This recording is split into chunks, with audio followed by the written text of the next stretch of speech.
Hi, my name is Lauren, and today I'll show you how to enter a receipt. You can find the task to enter receipts in a few different ways. First, you'll notice the tasks on the dashboard. You can also find the tasks by typing in the term receipt directly into the universal search. You can also find the task on a homeowner or a tenant profile. And finally, you can access all receipts by clicking Accounting Receivables. Here, you can enter a tenant receipt, homeowner receipt, owner receipt, and other receipt for any other person or entity. Now, to clarify, homeowners pay assessments to community associations. Owners make owner contributions for their properties.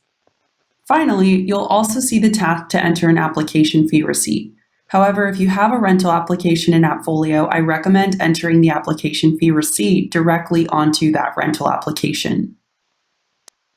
Click the task related to the person you're entering payment for. Start typing in the name of the person you received a payment from, enter the amount, enter a reference if desired, usually a check number if you have one, and set the payment type. The receipt date will always default to today, but if you received payment at a previous date, be sure to edit the date to the date you actually received payments for accuracy and to avoid erroneous late fees.